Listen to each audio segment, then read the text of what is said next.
po, palakpakan natin ang ating Panginoon Diyos. Purihin ang Diyos. Ako'y nakasama nyo at muli pong nagpapasalamat ako sa Lord for the opportunity na makapagbahagi sa inyo ng aking buhay. Praise the Lord. At bro, perang gitara. Pwede bang kumanta rito? Awit tayo sa Lord. Ano po? Ako po yung anak ni Dolphy na problema. Sakit ng ulo ako ng tatay ko.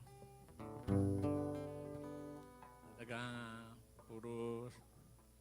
Yung ako'y pupunta sa bahay ng tatay ko, nagtatago eh. Sabi niya, alam niya, tiyak, problema na naman ang dala ko. Pero salamat sa Lord, ako'y binago ng Diyos. Amen?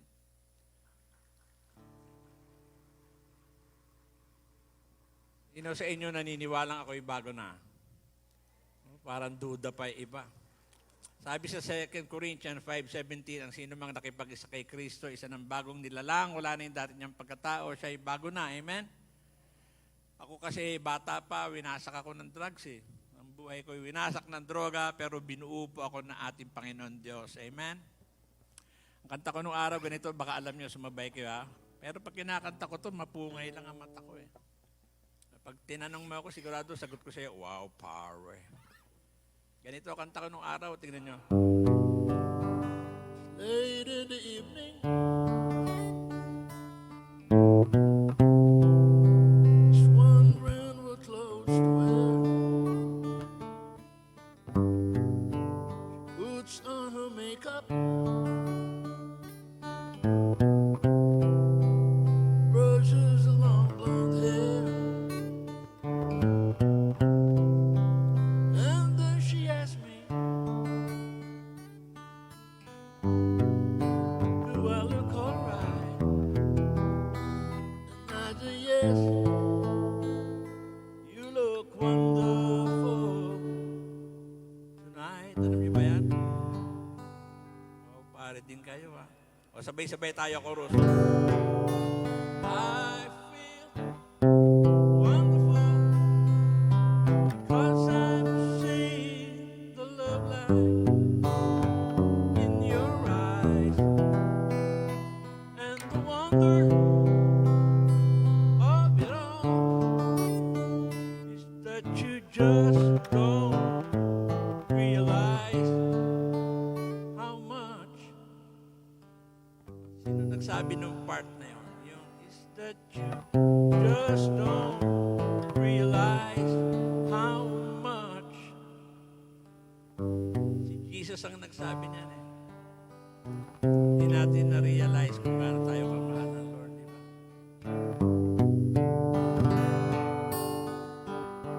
It's so wonderful now that I have you, Jesus, in my life. And the greatest of it all is that I have eternal life. It's all because of you, Jesus. It's all because of you, Jesus. It's all because of you, Jesus.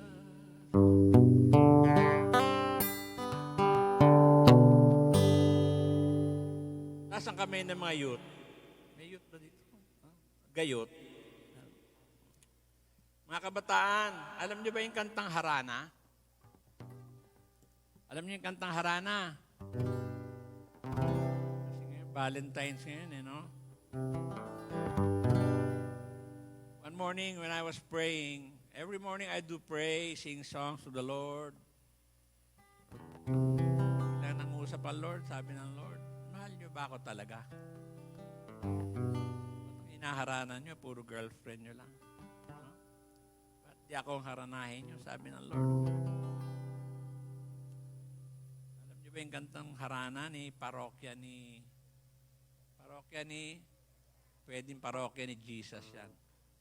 Ano po? Haranahin natin ang Lord, ha?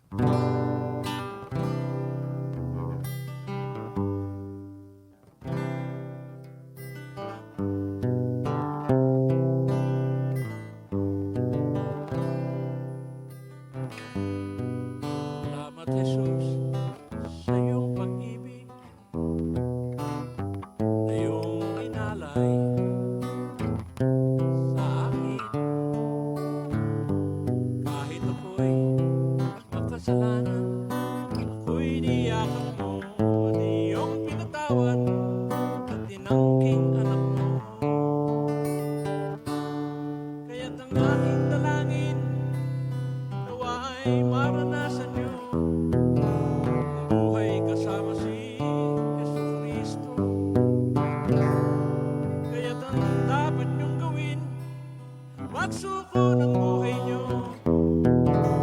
Tanggapin si Jesus sa puso niyo. Ang hanggang sa langit, makasama kayo. Makasama sa langit, taas ang kamay ng gusto makasama sa langit. Tunay ngang kahanga-hanga ang iyong ginawa sa buhay ko. Buhay kong saklap sa kadiliman, ngunit ako'y hinango mo. At iyong inakaito sa liwanag ng buhay. Kaya't ang aking dalangin, nawa'y maranasan niyo. Naranasan ko kay Hesu Kristo. Kaya't ang dapat niyong gawin, magsuko ng buhay niyo. Tanggapin si Jesus sa puso niyo. Nang hanggang sa langit, sama-sama tayo.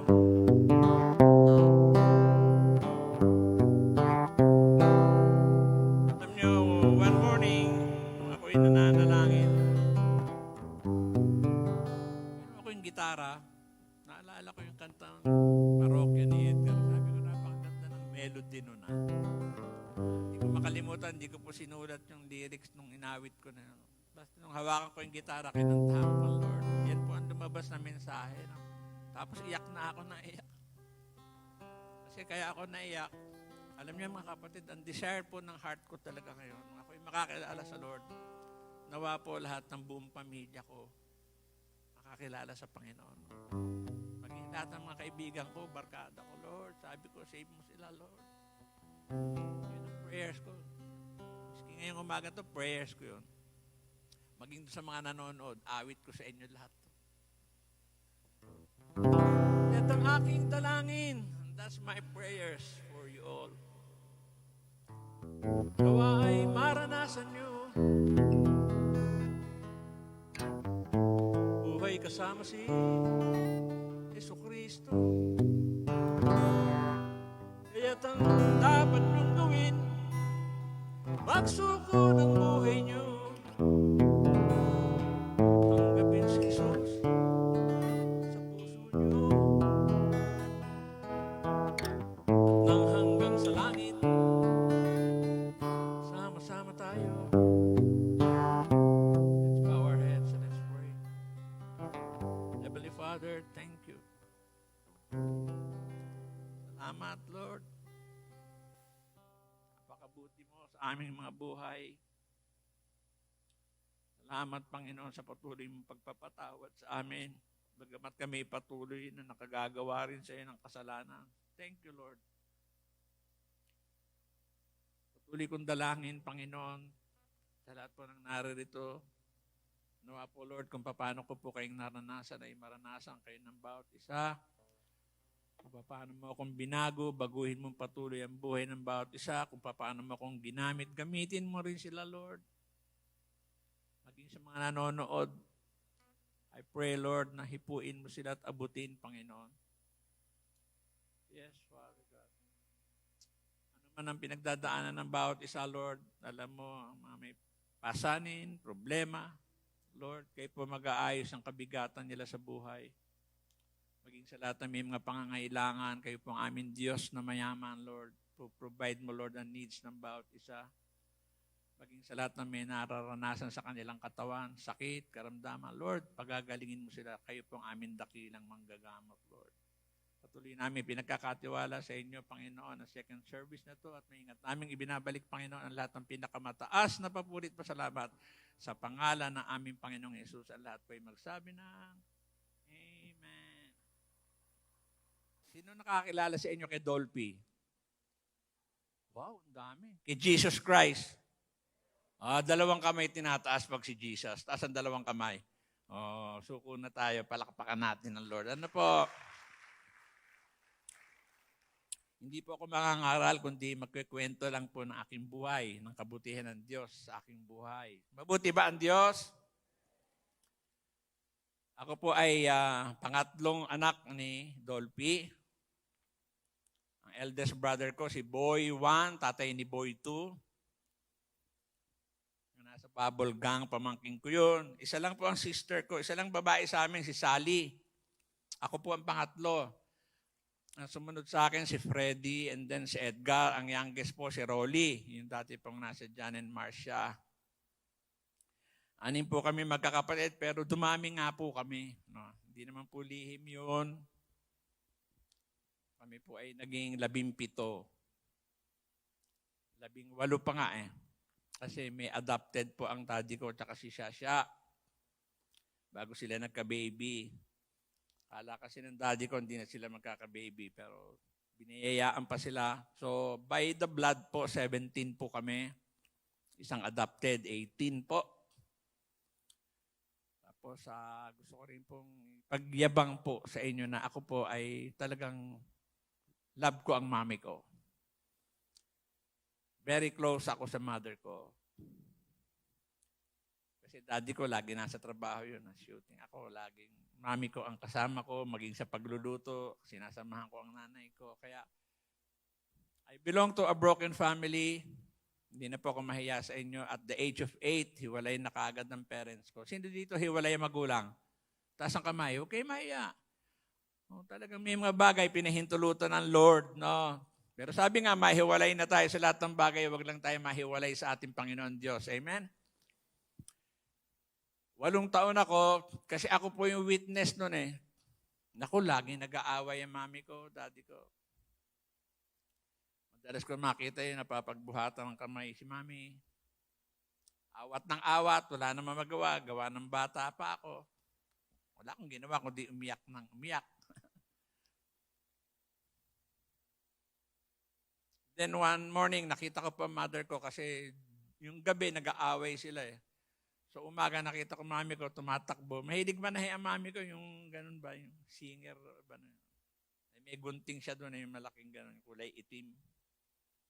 Nakita ko mami ko tumatakbo papunta sa kwarto nila. Hindi hinabol ko dahil umiiyak. Siyempre, kahit bata ako, ang iniisip ko may gagawin ng mami ko. Hinabol ko, nalock naman yung pinto, ayaw nang buksan, nadidinig ko na lang yung iyak ng nanay ko. Tama-tama, dumating ang daddy ko. Galing siya sa shooting. Takbo ako sa kanya, daddy, nakita ko si mami, sabi ko, may daladalang gunting doon, iyak na. Natakot ang tatay ko, binuhat niya ako. Ayun, napuwersa ng father ko yung pinto, nakapasok kami. Magpasok kami doon, yung nag-aagawan na sila doon sa gunting na dala ng nanay ko. Habang nag-aagawan, ako yung bata doon sa pagitan nila, nakahawak sa hitang, nakatingal lang, iyak ng iyak. Malaki si mami ko eh. Mas malaki siya sa father ko. Yung gunting na yun, kitang-kita ko po yun.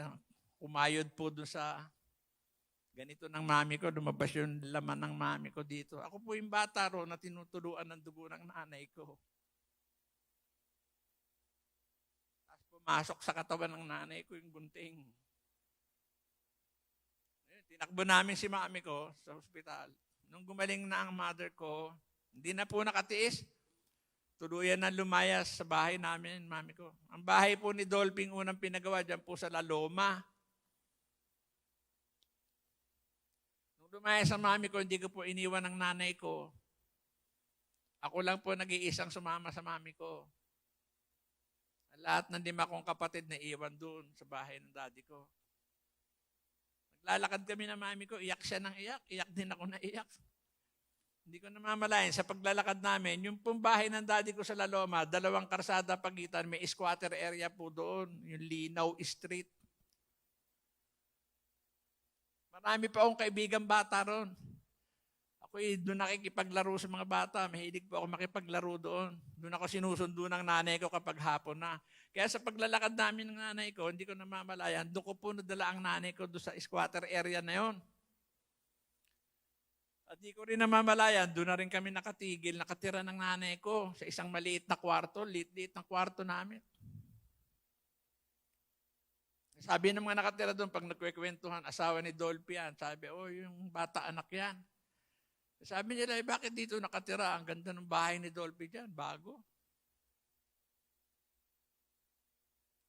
Bata pa akong maliit. Kasi nakita ko doon sa lugar na squatter na yon, doon dinadala ba yung mga panindang newspaper, mga dyaryo. Nakita ko kumukuha yung mga tao. Umangkat na rin ako. Dolphy na po tatay ko, ako po yung nagtitinda po ako ng newspaper. Para may pangkain si mami.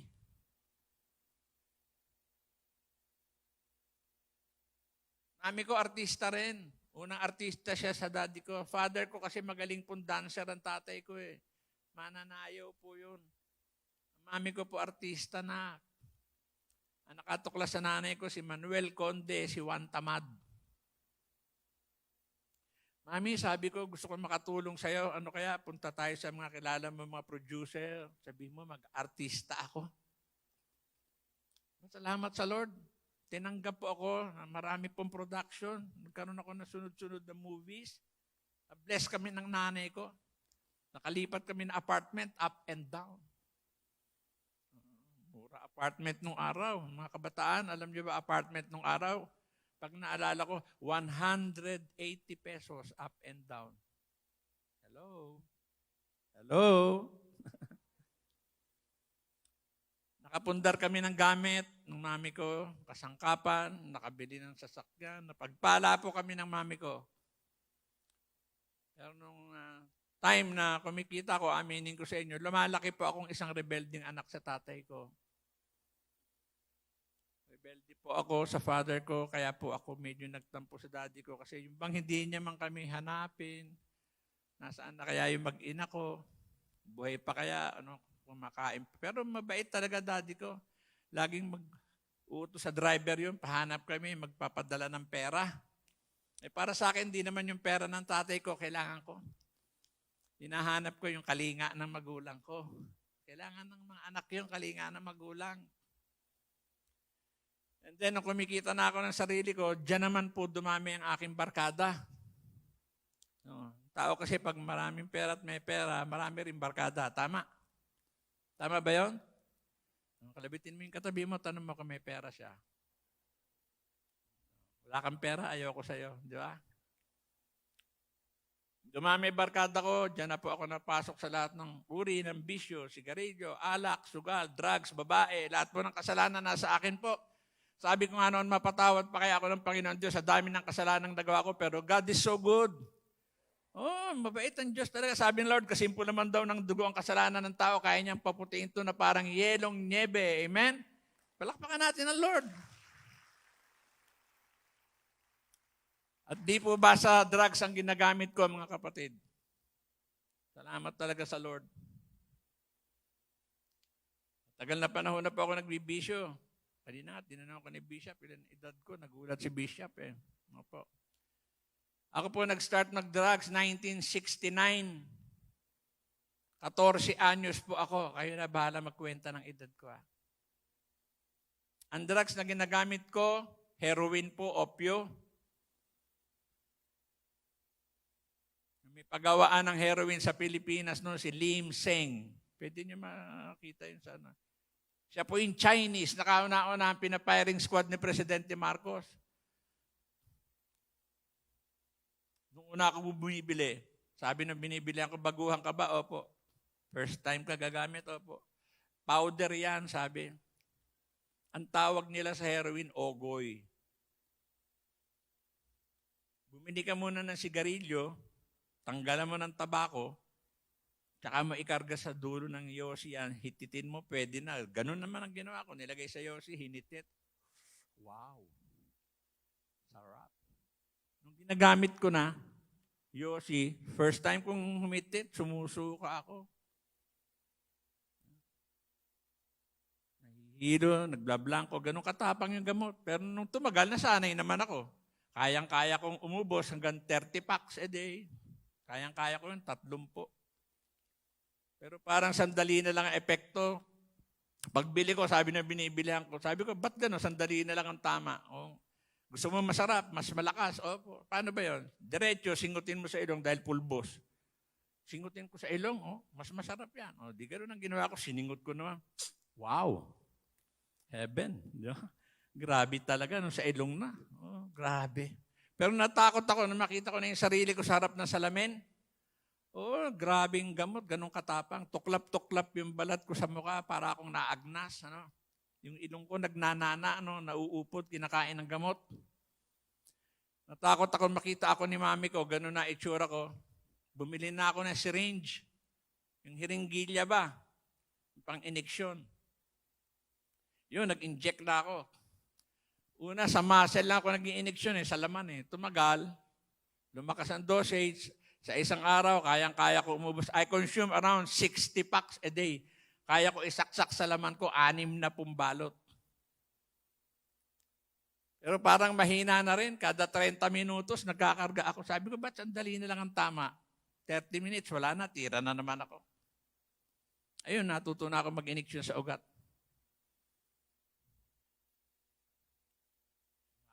Lang kayo. Pero mamaya pwede nyo makita. Ito po parang release ng trend to. Ito yung needle marks ko hanggang dito. Napabayaan ko ang trabaho ko, nag-drugs na lang na nag-drugs. Share ko rin ang family ko sa inyo, mami ko, daddy ko, mga kapatid ko. Kami pong lahat kasi pinalaki ng tatay ko, mga Katoliko. Lahat po naman tayo Katoliko, di po ba? Sino po Katoliko? Dating Katoliko, aminin. Naririto po ako, di po naman para sabihin magpalit ng relihiyon, kundi dalangin ko kay Lord, nawa po lahat po tayo, magkaroon po tayo ng tamang relasyon sa ating Panginoon Diyos. Sana po, hindi po tayo maliligtas ng relihiyon, relasyon lang sa Panginoon Diyos ang tanging makapagliligtas sa tao. Amen?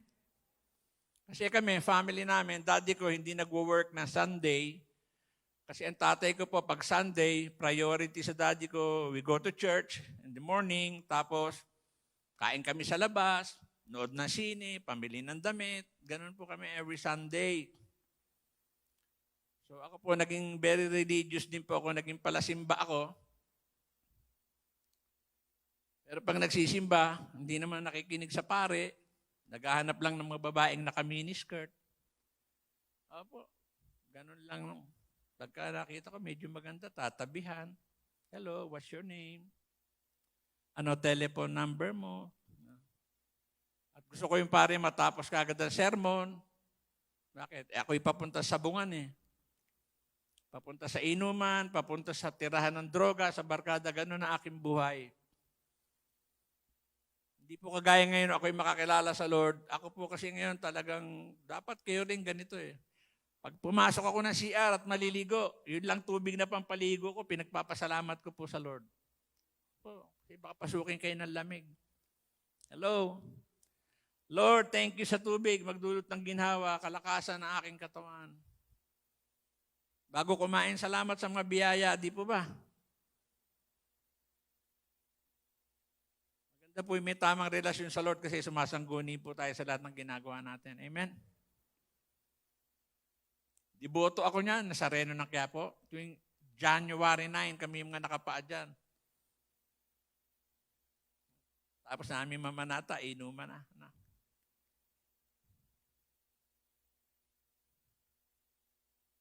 Papasalamat ako kay Lord. Tayong lahat dapat magpasalamat kay Lord.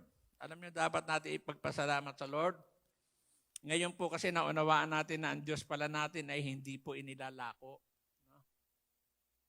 Inilalako, ibig sabihin yung, di ba, makakakita ka sa karsada, naglalako, nagbebenta na iba-ibang santo. At pag nilapitan ka, sasabihin pa sa'yo, sige, pwede yan, 2 gives. Sipin mo, Diyos, pahulugan. Di ba? Sipin mo, nagpe-pray ka sa kanya sa bahay, promise, next week, babayaran na kita. Request ka na request, di ka pabayad. Ano? Ang Diyos ba natin, buhay? Buhay. Naalala ko nga yung kanta na, ipagkaloob mo lamang ang pag-ibig mo, ang lahat ay tatalikdan ko. Tatatandaan niyo ba yung kanta na yan? Ipagkaloob mo lamang, intindihin mo ipagkaloob mo lamang ang pag-ibig mo, ang lahat ay tatalikdan. Namatay na nga sa krus Ano pa ang gusto mo ipagkaloob ni Lord sa'yo bago ka magbago? Ako po yung anak ni Dolphy, 1980, nalagay po sa pahayagan. Ako po yung anak ni Dolphy na nasangkot po sa kasong arson with multiple homicide. Ito po yung isang bahay na nasunog na 6 na tao po ang namatay dito.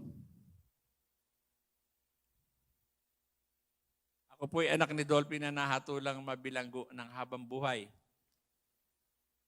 Reclusion perpetua ang pagkasabi ng judge sa akin. Ako'y basahan ng judge, galit na galit ako, minumura ko itong judge na to. Kasi gusto ko ipaabot sa inyong kaalaman, mga kapatid, wala po akong kinalaman sa kasong ito. Madali lang po ako naisangkot sa kasong ito kasi ang image ko po isang drug addict po. Dinala sa Muntinlupa na nakaposas. Nung ako'y binibiyahe papuntang Muntinlupa, iyak ako na iyak, pero galit na galit ako sa Diyos. Sabi ko, hindi ako naniniwala sa'yo. Kung talagang Diyos ka, alam mong wala akong kinalaman sa kasong ito. Bakit kailangan madala ako sa Muntinlupa, mahatulan na habang buhay na pagkabilanggo? Hindi ako naniniwala sa'yo. At naging takbo ng isip ko, habang buhay, doon ako tatanda, doon ako mamamatay, magloloko na rin ako. Pagdating ko ng Muntinlupa, nakakaiyak po. Totoo po yun. Salamat sa Lord, nagkaroon nga ng confirmation yung testimony ko. Baka sabi kasi ng iba, totoo kaya kinikwento niya si Dolphy tungkol sa Muntinlupa. Totoo po. At salamat sa Lord, nagkaroon ng confirmation. Recently po, na-expose na sila sa newspaper, sa television. Totoo po yun. Ang preso, basta't may pera, lahat po ng klase ng alak, pwede mo mabili. May pera ka, may stage side. May Johnny Walker nga eh. Basta't may pera ka. Wala kang pera, gin lang. Pero meron. Sugal, lahat ng sugal nandun. Drugs, lahat po ng drugs nandun. Mula marijuana hanggang shabu, nagkalat sa Bilibid. Paano mawawala ng drugs doon? Nagpapasok, gwardiya din. At ang shabu sa Bilibid, Monday pa lang, inilalako ng mga pusher yun sa mga brigada. Ipinapautang ang shabu, linggo bayad. Ganun kadami ba to? Pwede utang. Basta Sunday, bayad. Ang tanong, paano pag di ka nakabayad? Laki ng pamalo. Pag hindi ka nakabayad, dapa, palo. Hindi nangangahulog ang pinalo, bayad na. Hindi. Every Sunday, dapa ka ron hanggat di mo nababayaran ang utang mo. Babae, ang dami ron. Pag Sunday, ganitong araw, ang dami po nagpapasok doon ng babae. Grabe, masahol pa sa laya. Kaya kung sinabing masahol pa sa laya kasi may huli ka. Di ba? Eh doon paano ka mahuhuli? Nakakulong ka nga. Di ba? Walang kahuli-huli. May gwardiya ka pa. Di ba? Safe na safe. At pati gwardiya kasama mong gumamit. Ganito itsura ng mga gwardiya doon. Oh. Mas addict pa sa'yo eh. Ha? Ako po ay nakisama sa takbo ng Bilibid. Walang ginawa ko di iminom, magsugal, magshabu. Naging worse ang aking buhay sa Bilibid. Naging grabe po ang aking buhay sa Bilibid. Meron akong black and white na television eh. Sa araw, pagtingin ko ganyan sa salamin ko muna, nakita ko yung sarili ko sa salamin, ang payat ko, para akong bungo. Tapos may calendar na nakadikit. Nung makita ko yung calendar, nagulat po ako. Tsaka ko lang po naalala na ako po pala ay 2 linggo na pong hindi natutulog. Ganun po kagrabe yung bato. Para kang si Superman. Tao nga, kahit anong lasing, talaga nagulat ako kahit anong lasing ng tao, pag pinahigop mo ng bato, yung 2 gulong lang. Gising na naman siya. Diba? Isipin nyo, 2 weeks po akong hindi natutulog. Bato ng bato. Inom ng inom habang. Pagkain ko naman, Skyflakes lang, may biskwit lang ako palagi. Kaya hindi ka naman makakain sa bato. Yossi, 3 packs a day po ako. Dumating doon sa punto nung makita ko yung sarili ko. Iyak ako ng iyak. At ang una ko naalala, ang Diyos po. Sabi ko, Panginoon, tulungan mo po ako. Una sa lahat, humihingi po ako ng tawad sa inyo, Panginoon, kung nawalan po ako ng paniniwala sa inyo. Pero sabi ko, Panginoon, hindi ko na po kaya. Maawa na po kayo sa akin, tulungan mo po ako, alisin mo po ako sa bisyo ko na ito. Palayain mo na po ako dito, maawa po kayo sa mga anak ko. Kasi nung makulong ako, maliliit pa yung anak ko. Kasi ang Lord, nakikita ang laman ng puso ng bawat isa sa atin, di po ba? Sabi nga, pati hibla ng buhok natin, bilang ng Panginoon Diyos, amen? Sa haba ng panahon, pray ako ng pray sa Lord. Isang araw, sinagot ako ng ating Panginoon Diyos through television po. Iba-iba po ang way ng Lord. Meron akong black and white na television, meron akong maliit na kubol, ang tawag, kwarto kubol. May ginamit po ang Lord sa buhay ko. Pagbukas ko ng TV, nakita ko po doon si Brother Eddie Villanueva po ng JIL. Nag-share po siya. Habang nag-share siya, nakikinig ako at nakatingin. Yung lahat po ng sinasabi niya, parang ako. Sabi ko, sino kaya nag-chismis ng buhay ko sa kanya, di ba? Ba't kilala niya ako? Tapos naalala ko yung sinabi niya, hindi mahalaga sa tao ang relihiyon.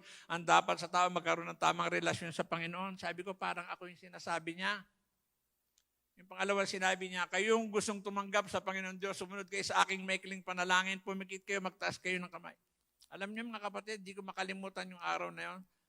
That was March 3 of 1994. Pumikit po ako, nagtaas po ako ng kamay, sumunod po sa panalangin.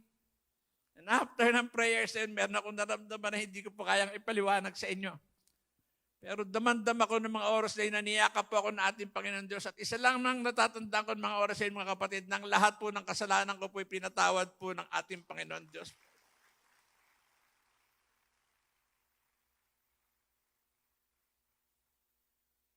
Pakabuti po ng Panginoon. At nung tanggapin ko, Lord, talagang grabe.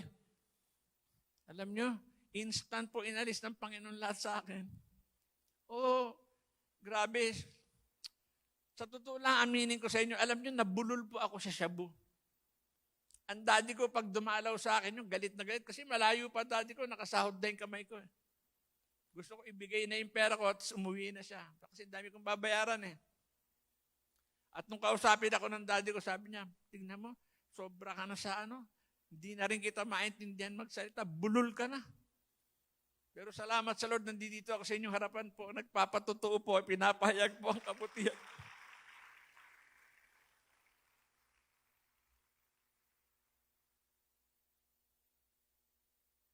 Tanggapin ko, Lord, talagang inalis ng Lord sa akin lahat. Alam niyo yung mga kasama ko doon, pag ako'y pupuntahan, daming dalang shabu. Ang demonyo, walang tigil talaga eh. Oh, walang tigil. Grabe nung talagang may darating, oh. Kosa, tira tayo, libre, nanalo kami sa sugal. Sabi ko, tsaka na, sabi ko, maglalaba ako ng damit. Tuwing may darating, dinalaw daw siya ng nanay niya, umiskor siya, patitirahin na naman ako, wala na naman daw bayad. Sabi ko, tsaka na. Susulat pa ako sa daddy ko, matagal na ako din nakakasulat. Maglilinis pa ng kwarto, magliligpit ng gamit, mamamalansya, lahat po ng klase ng pamamaraan sa tulong po ng Panginoon Diyos ay nagawa ko po. At alam niyo mga kapatid, doon na po ako unting-unting nakaiwas sa mga kasama ko. Doon ko na po, inumpisa nawakan po at basahin po ang banal na aklat po.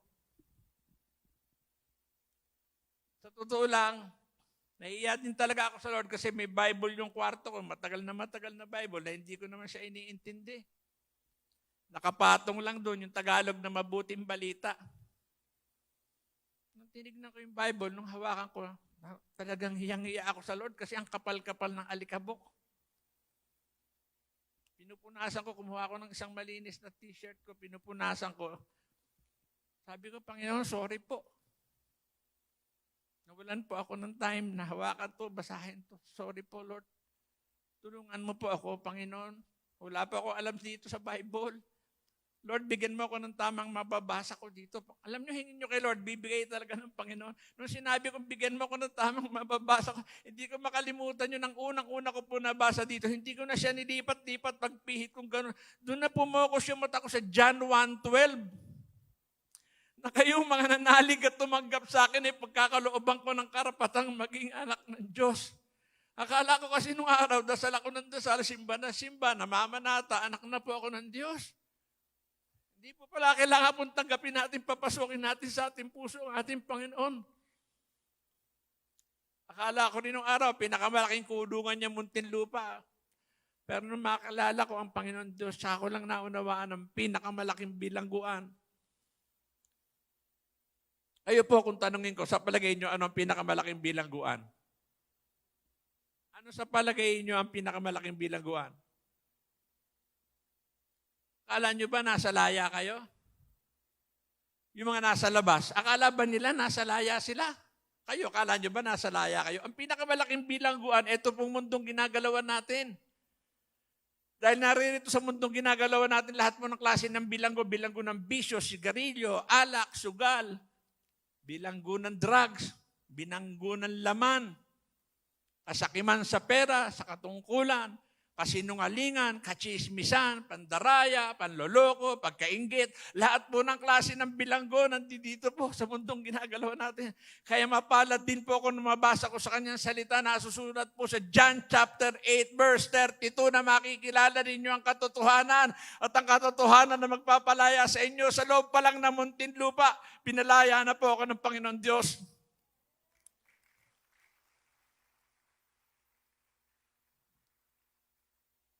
Ako yung nagpapasalamat sa Panginoon, napakabuti ng Diyos.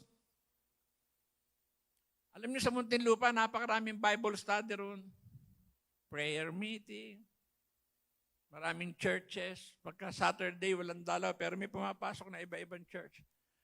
Doon po ako na busy. Inaalam ko yung schedule ng mga Bible study. Iba nga natatakot kasi po ang gang ko po sa loob ng Muntinlupa, Sputnik po ako. Kaya yung ibang kakosa ko, pag lumabas na ako ng brigada, may dalang Bible, kosa saka pupunta. Pinapasok ko ibang pangkat na brigada eh. Sabi nila, baka hindi ka na makauwi, kosa, matira ka dyan. Sabi ko, hindi, kasama ko ang Diyos. Ako'y pumupunta sa mga gawain. Pero nung mahal ko na po, Lord, tingin kayo sa akin lahat. Reminder lang sa mananampalatayang kapatid ko naririto. Wala pong exempted sa problema. Hello? Wala exempted sa problema. Kaya ako sinishare sa inyo ito, nung mahal ko na po ang Panginoon Diyos. Isang araw po, Disyembre po yun. Malapit na magpasko. Tumatakbo isang preso. Sabi ko, sa may dalaw ka. Sabi ko, sino? Sabi sa akin, yung asawa mo nasa opisina. Nagulat ako bakit nasa opisina, nakakapasok po asawa ko doon, pati anak ko nakakapasok doon. At pag kami mga okasyon, nagkakaroon po, pwede sila matulog doon, may conjugal. Nasa opisina, nag-alala ako baka may nangyari sa bahay. Takbo ako kagad sa opisina. Nakita ko yung wife ko nakaupo. Pagpasok ko, tumayo siya. Sabi ko, bakit di ka pumasok? Sabi niya sa akin, hindi na ako makaantay sa laya mo, hindi na ako makadalaw sa'yo. Sabi niya, mag-aasawa na ako.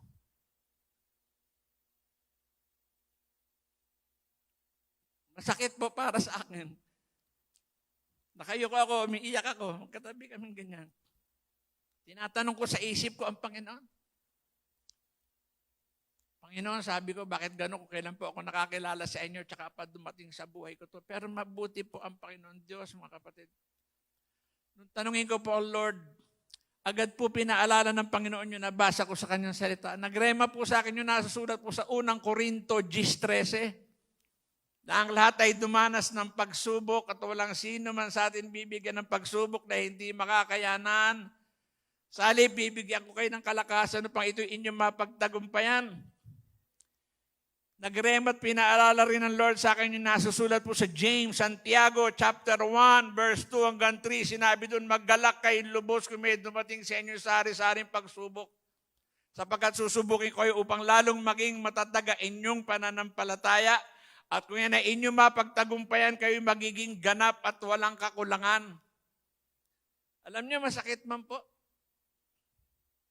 Pagtingin ko sa wife ko, para akong, ay, masmasan ba? Tapos, ang bilis ng sagot ko, sabi ko, sige kako, kung saka ba maging maayos, wag mo na lang kako pabayaan ng mga anak ko. Uwi po siya.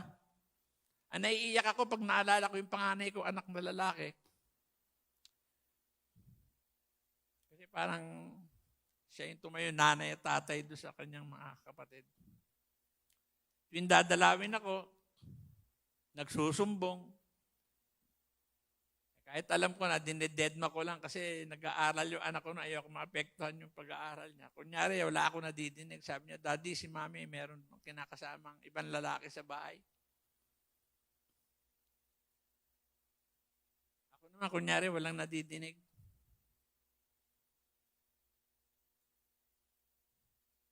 Magaling po mag-basketball yung panganay ko na yun. Kaya yung ang dadalaw sa akin yung bago umuwi yun, Daddy, mag-basketball muna ako. Sige, magkapareho kami ng size ng paa, hiram na rubber ko. Nung humiram na rubber ko, nagsasapatos na ganyan. Eksakto yung pagtingin kong gano'n, nakitahan ko yung anak ko ng balisong, nahulog na gano'n, galing sa medyas niya yung balisong. O siyempre, natural na magalit ako. Bakit ako may dala kang balisong? Buti hindi ka nakapkapan sa gate, kundi nakulong ka rito. Galit na galit ako. Sabi ko, alika nga, dan mo nga yung lumapit yung anak ko, nanginginig. Habak yung balisong, niyakap ako, iyak ng iyak. Sabi ko, ba't ka umiiyak? Saan mo gagamitin ang balisong na yan? Ba't may dala ka niyan? Sabi niya, Daddy, magpaalam sana ako sa'yo. Sabi niya, papatayin ko si Mami tsaka yung lalaki. Siyempre, natakot ako. Hindi ko naman makokontrol yung bata. Nakakulong ako. Niyakap ko yung anak ko. Iyak ako na iyak. Anak, wag mo gawin yan. Lalaya ako dito. Antayin mo yung paglabas ko rito. Sabi niya, Daddy, kailan ka makalabas dito? Sabi ko, lalaya ako dito. Tiwala tayo sa Panginoon. Hinadig ko po yung anak sa gate. Pero yung balisong, dinaan ko muna sa opisina. Paghatid ko sa anak ko, ako'y pabalik ng brigada. Ako po, aminin ko sa inyo mga kapatid, nung oras din pong yun, nagkasala po ako muli sa Panginoon. Sorry po, Lord. Pero hindi po ako nangangako sa inyo. Talagang sinabi ko ng mga sandali na yun, na kapag ako'y lumaya dito, papatayin ko itong asawa ko. Pero alam niyo mga kapatid, hindi pinahintulutan to ng Panginoon sa aking buhay dahil totoo ang pangako niya sa kanyang mga salita. Nasusulat po sa Philippians chapter 1 verse 6 na ang lahat ng naampisahan ko sa iyo, tatapusin ko to, sabi ng Panginoon. Alam niyo namang hapo ako sa Lord. Habang buhay ang sentensya ko, December 97, nagpaalam ang misis ko. Wala pang isang taon, may tumapat na gwardiya doon sa brigada namin, may dalang papel. Rodolfo Quezon Jr. Sino to? Sir, ako po. Ayusin mo yung gamit mo, laya ka ngayon. Nung tawagan ako ng laya, nabaliktad naman lahat sa buhay ko, ayoko nang lumaya. Opo, ayoko pong lumaya at natatakot ako makalabas, baka makadisgrasya po ako ng tao. Sabi ko, Lord, sana pinabayaan mo lang ako dito sa bilangguan, natatakot akong paglabas ko, baka ako anong magawa ko. Pero sabi ko, Lord, kung talagang kalooban mo, makalabas na po ako. Sa paglabas ko at paglaya ko, Lord, bigyan mo ako ng tamang taong makakasama dahil gusto kong patuloy na maglingkod na lamang ako sa iyo.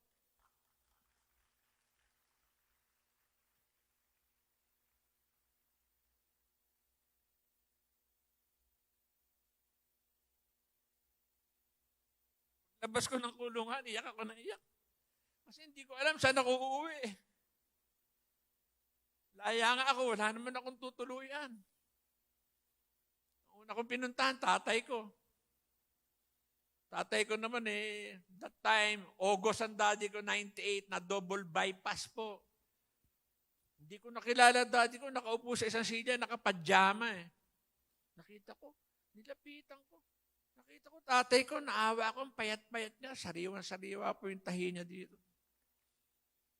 Hinalikan ko, nagpasalamat, Daddy, thank you sa lahat ng tulong mo, sa lahat ng suporta mo. Naalala ko nung una ko madinig ang boses ng daddy ko, alam niya, sabi niya, salamat sa Panginoon Diyos, nakalaya ka na. Dinatnan mo pa akong buhay. Sabi ko, Dad, nakakahiyaman sa'yo, tulungan mo naman ako. Sabi niya, Junior, ano bang tulong ang maibigay ko? Dad, baka pwede mo ako mabigyan ng konting pampuhunan. Negosyo naman ako, Dad, para makabangon ako. Sabi ng father ko, pasensya ka na anak, yung 2 sunod na bypass operation ko, malaki ang nagastos natin. Sa ngayon, wala pa tayong ganong liquid na cash, pero huwag ka mag-alala, marami akong property, lupa, bibigyan kita, negosyo mo. Binigyan ako ng father ko ng 4 na hektaryang lupa. Wala naman ako alam sa lupa. Nagtanong sa mga kaibigan, sa kakilala, sabi ko, tulungan niyo ako ibenta. Pero ang Lord talagang tapat po. Hindi po kagaya ng tao pag nangako yan, puro promise lang, promise. Dahil naalala ko yung prayers ko kay Lord, sa paglaya ko, bigyan mo ako ng tamang taong makakasama dahil gusto kong patuloy na maglingkod sa'yo.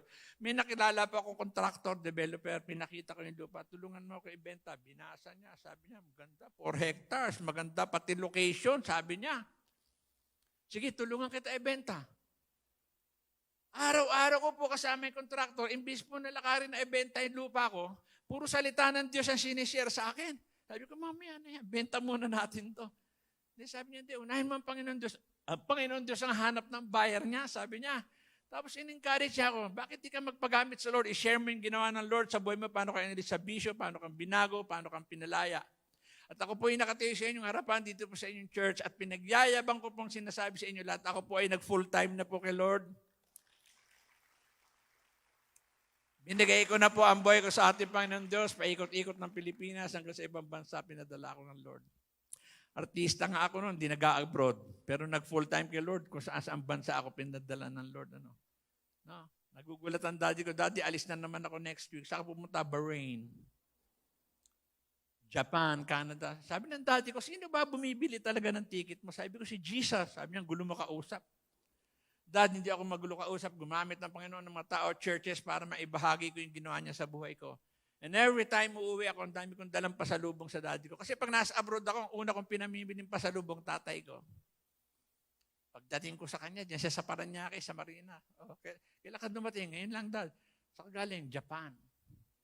Ano yan? Pinabibigay sa'yo. Nino, sabi niya, si Jesus. Napatunayan ko po sa daddy ko, mayaman po ang ating Panginoon Diyos. Amen? Kwento ko rin sa inyo, daddy ko, una sa lahat, alam ko may nag-pray sa inyo para sa father ko noong time na medyo may sakit siya. Malungkot na wala ang daddy ko, pero masaya po ako dahil alam ko nasa piling po siya ng ating Panginoon Diyos po. Anyayahan po ako sa isang gawain, sa isang malaking gawain, to share my testimony. That was the first time ako yung nakadalo sa isang gawain na napakarami, 1,000 po yung tao sa Jade Valley Restaurant po, diyan sa Timog. Bigla akong tinawagan ng daddy ko. Ang daddy ko na Friday po yun. Ang daddy ko every Friday ang taping ng Home Alone Dariles, ABS. Tinawagan ko, Daddy. Sumagot yung driver. Sabi ko si Daddy. Binigay sa daddy ko. Sabi niya, ano yun anak? Ako, Dad, anong oras ang break time mo dyan? Sabi niya, 7:00. Bakit? Sabi ko, tama. Sabi niya, bakit? Dito na tayo maghahapunan sabay. Sabi ng daddy ko, hindi pwede. Dami-daming kinukunan sa akin Tatawagan na lang kita. Pinatay ko. Alam niyo, wala pang 5 minutes. Ruming ang cellphone ko. Nakita ko tatay ko. Asan ka? Jade Valley, Daddy. Antayin mo, darating ako. Hindi ko po in-expect yun. Kasi daddy ko, wag lang kami magtampo sa kanya. Oo lang ng oo yun. Pero eksaktong 7:00, nakita ko po ang daddy ko doon. Kinalabit ako ng isang pastor. Sabi, Daddy mo, ayun. Nakita ko daddy ko sa may pintuan. Naka all white. Tinatawag ako ng daddy ko, pero galit na galit. Sabi niya, lapit ko, sabi ng daddy ko, ano ba ito? Sabi mo, maghahaponan. Maghahaponan. Ano nga ito? Kasi 1,000 nga tao Sabi ko, Daddy, gawain ng Panginoon. Di inakay ko na siya papasok, hindi na po siya nakaiwas. Pag-upo po ng tatay ko, talaga pong may programa ng buhay natin ng Panginoon po. Alam niyo po kung bakit?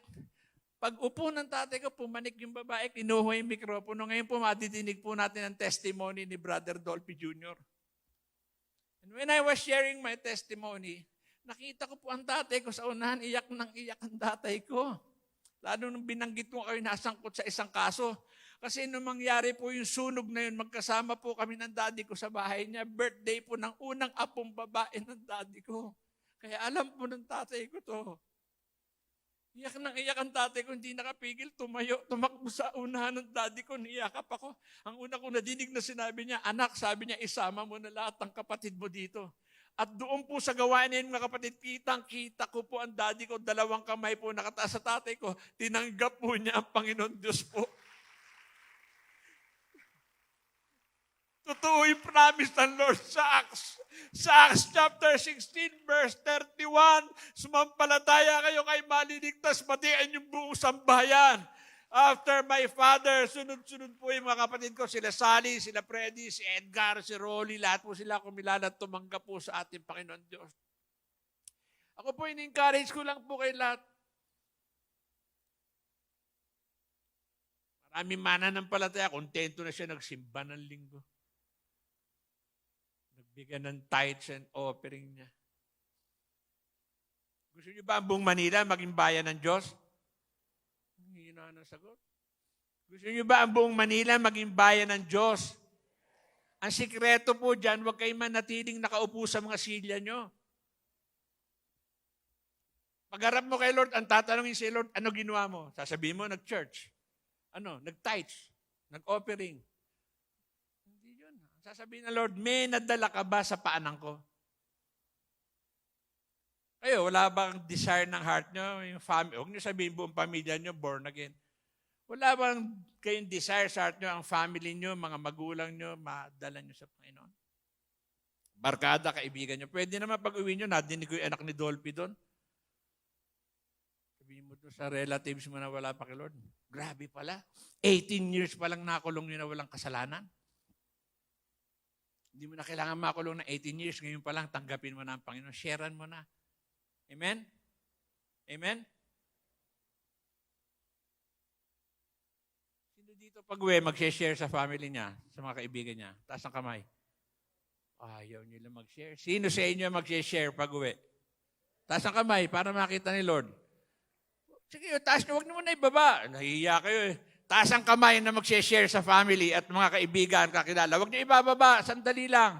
Sandali lang. Tinitignan ko lang. Sandali na, huwag niyo ibababa. Ang mga nakataas na kamay, mag-share pag-uwi sa family, sa kaibigan. Sandali lang, ha? Yan, okay, baba nyo na. Nakunang kayo ng Lord. Hindi po ako ang nangako sa inyo. Hindi po ako ang nangako kay Lord, kundi kayo ang nangako sa Lord. Amen? We pray ko kayo na bigyan kayo ng Lord ng boldness. Special kayo kay Lord talaga. Since it's 11:58, Pastor, pwede pa ba ako ng ilang minutes? Special po kayo kay Lord, second service. Gusto ko share sa inyo. Kami magkakapatid, sa totoo lang, gusto sa amin ng tampuhan. Marami sa amin tampuhan. Pag yung isa, binigyan ng ganon, ganyan. Pero pagharapan daddy ko, labing-labing kami. Hello? Kaya ang daddy ko nung nasa ICU na po siya na Makati Med, kami shifting kami magkakapatid, 2 oras, pati yung mga kapatid kong nasa States, umuwi lahat. May shifting kami ng pagbabantay sa daddy ko.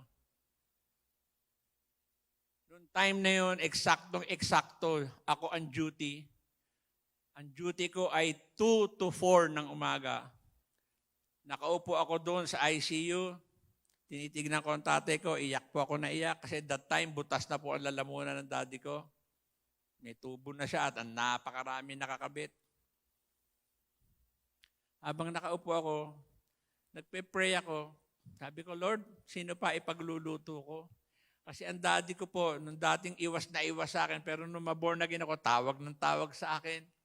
Ipagluto mo ko. Mahilig po ako magluto. Namana ko po sa mami ko yun. Junior, dalan mo ako ng mahilig sa Tagalog yun, yung pesang dalag, na may miso, yan, adobong hito sa gata. Ganyan po kinakain ng tatay ko. Sabi ko, Lord, sino pa ipagluluto ko? Kasi sa tubo na nga ako makain. Nagkaroon po ang message ng Lord sa akin that time. Ang linaw po na mensahe ng Lord. Sabi ng Lord sa message niya sa akin, kayo bang magkakapatid nakahingi na kayo ng tawad sa tatay niyo? Bigla ako natigilan. Alam niyo, di na ako nagdalawang isip. Kasi ang message ng Lord, kayo bang magkakapatid nakahingi na ng tawad sa tatay niyo? At ang tatay nyo, gusto rin humingi ng tawad sa inyo. Hindi na nga makasalita eh. Nagmadali ako, iniwan ko tatay ko sa ICU, pumanik ako ng 9th floor ng Makati Med. Meron kaming kwarto ron na tinutulugan, 2 rooms. Pinagigising ko yung mga kapatid ko. Andun si Shasha. Gising, ala nila that time na wala na si Daddy. Sabi ko, baba tayo. Bakit? Kausapin natin si Daddy. Sabi nga ni Shasha, paano natin kakausapin ng Daddy mo? Di na makasalita. Hindi ako basta diretso lang ako, lakad. Sunod sila lahat sa akin. Hindi ko makalimutan to. Ito kama ng tatay ko. Ito ulo ng daddy ko. Ito paa ng daddy ko. Ito yung mga kapatid ko lahat sa likod ko. Ito silya. Nakaupo si Shasha, kalong-kalong niya, si Nicole, tsaka si Sia, yung aking dalawang. Lumapit ako sa daddy ko. Dad, si Junior to. Hinawakan ko yung kamay, pinatong ko sa kamay ko. Andito lahat ng kapatid ko. Nandito si Shasha. Kung nadidinig mo ako, Dad, pisilin mo ako. Pinisil ako ng daddy ko, higpit, nakita nila lahat. Dad, ako na lang magsasalita in behalf sa aming lahat magkakapatid. Gusto sana namin humingi ng tawad sa iyo, Dad. Sa lahat ng kasalanan nagawa namin sa iyo, Dad, patawarin mo sana kami. Sa lahat ng kahihiyang nadulot namin sa buhay mo, patawarin mo sana kami. Naku, nakita ko, daddy ko, grabe ang luha ng daddy ko. Iyak ang daddy ko. Dad, ikaw naman, Dad, kung ano man ang naging pagkukulang mo sa amin, pinapatawad ka na rin namin, Dad. Mahal na mahal ka namin, Dad. Ang pangatlong sinabi ko, Dad, kung pagod ka na, nagulat yung mga kapatid ko. Kung pagod ka na, Dad, umuwi ka na ka, Lord. Mahal na mahal ka ng Panginoon. Ang pang-apat na sinabi ko kasi yun ang worry ng daddy ko, mga kapatid ko. Huwag kang mag-alala sa amin, mga kapatid. Yung mga hindi namin pagkakaintindihan, magpapatawaran kami. Nagmamahalan kami, magtutulungan kami. Alam niyo, tumayo lahat yung kapatid ko. Nagtakbuhan, nagyakapan kami doon, nag-iiyakan kami. Na-reconcile po kami nung araw na yun. Kaiyakan, nagkaroon po kami ng pagpapatawad sa isa't isa. Ang daddy ko, iyak ng iyak. Iyak ng iyak ang daddy ko. Kaya ako sinishare sa inyo to. Every family nandito. Magkaroon po tayo ng pagpapatawad sa isa't isa. Hindi naman namin alam ang pinagdadaanan nyo. Pero maraming pamilya na hanggang ngayon meron pa rin problema sa tahanan. Hindi pagkakaintindihan. May pagkakatampuhan. May blessing dapat bawat tahanan. Kaya lang hindi makapasok yung blessing doon sa bahay. Kasi merong, di ba? Huwag tayo magtatanim sa puso natin kahit maliit lang na tampo sa kapwa natin. Kasi lalaki yan. Huwag mo siya kausapin. Halimbawa, sa church na lang. Maraming church na ganyan eh. Maraming tampuhan eh.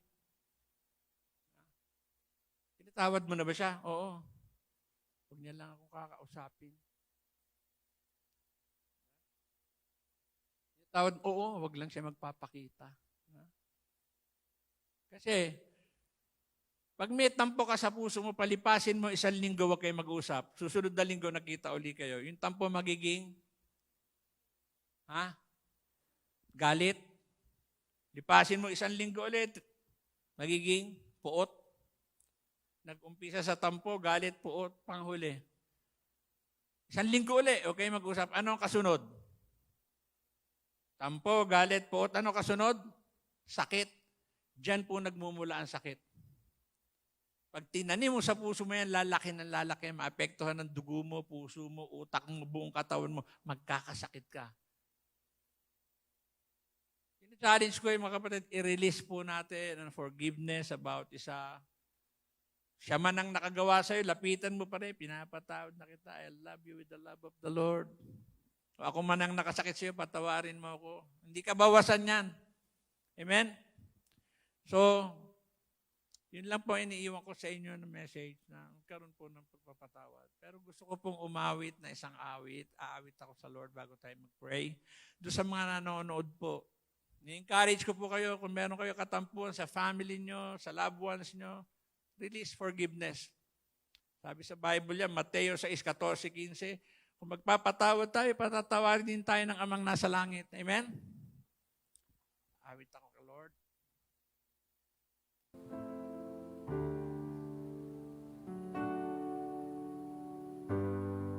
Mayroon lamang akong 1,000 buhay,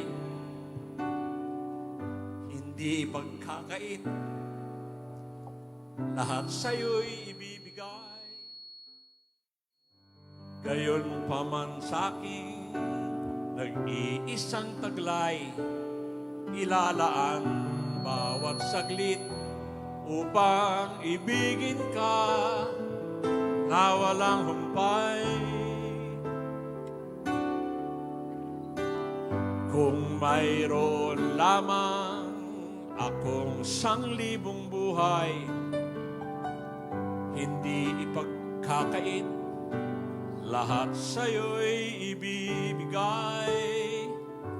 Gayon pa man sa'king nag-iisang taglay, ilalaan bawat saglit upang ibigin ka na walang humpay. Gaya ng dagat na hindi napapagal sa pag-alon, gusto ko ay sa'yo'y magmamahal sa habang panahon. Natatanging kayamanan ko'y ikaw ay sambahin. Wagas na pagsintay iyong tingin, kalakip ng awitin.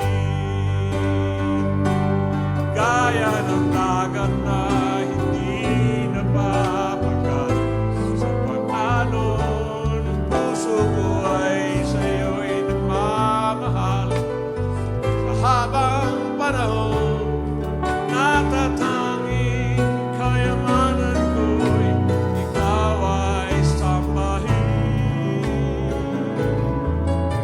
Wagas na pagsintay iyong tingin, kalakip ng awitin. Gaya ng dagat, natatanging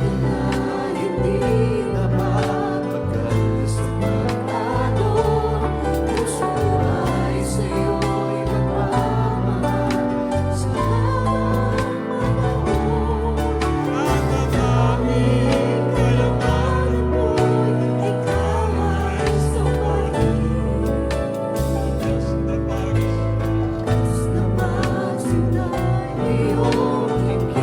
Wagas na kalakip ng awitin. Kalakip ng awitin.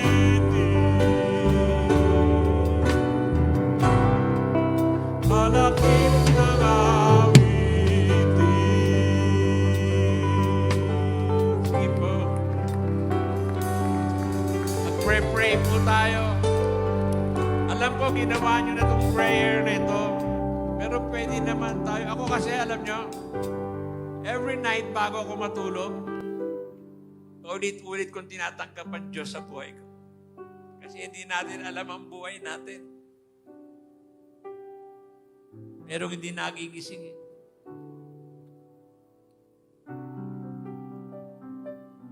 Bago matulog, Lord, patawarin ako sa lahat ng kasalanan. Binubuksan ko ang puso ko, maghari ka. Maging doon sa mga nanonood, in-encourage ko po. Nung ginawa ko itong prayer na ito, binago ng Diyos ang buhay ko. At naniniwala ako, sabi nga sa Isaiah chapter 59 verse 1 and 2, hindi po maikli ang kamay ng Panginoon Diyos para hindi kayo maabot. Hindi rin po siya bingi para hindi kayo madinig. Sabi, buksan mo lang ang puso mo, hayaan mo pumasok ang Lord pagharian ka. Sige po, let's close our eyes and let's pray. Sumunod, kahit ginawa mo na ito. Let's recommit our life to the Lord. Maging sa mga nanonood, sumunod kayo sa panalangin ito. Prayers galing sa puso, hindi pusang uso. You close your eyes, taas mo ang kamay mo. Nang makita ng Diyos ang tunay na paglapit mo sa Kanya. Sabihin mo galing sa iyong puso, Panginoon, salamat sa pag-ibig mo. Sa pag-ibig. Tunay nga po, napakabuti niyo. Kahit patuloy ako na nakagagawa ng mga kasalanan sa iyong harapan, ay patuloy mo ako na inuunawa at pinatatawad. Sa umaga pong ito, ako po ay lumalapit, nagpapakumbaba, humihingi ng kapatawaran sa lahat ng aking kasalanan. Mga kasalanang namana mula ng pagkabata hanggang sa kasalukuyan. Patawarin mo ako, Panginoon. Linisin mo ako ng iyong banal na dugo. At naniniwala ako na namatay si Kristo sa krus bilang kabayaran ng aking mga kasalanan. Panginoon, sa araw ding ito, binubuksan ko ang aking puso. Tinatanggap kita. Pumasok ka sa aking buhay. Baguhin mo ako, Panginoon. At simula sa araw nito, kayo na po maghari sa aking buhay. Isulat mo po ang aking pangalan sa aklat ng buhay, dyan sa kalangitan. At magmula sa araw nito, kayo pong maghari sa aking buhay. At ang kalooban nyo ay siyang masunod. Lord, salamat po sa iyong pag-ibig, sa iyong pagpapatawa. Nakahanda po ako sa tulong ninyo na sumunod kay Kristo bilang sarili kong tagapagligtas at Panginoon ng aking buhay. Ang lahat ng anak ng Diyos ay magsabi ng malakas na Amen. Ano po si... Sige po, makaupo na po kayo. Natawagan ko po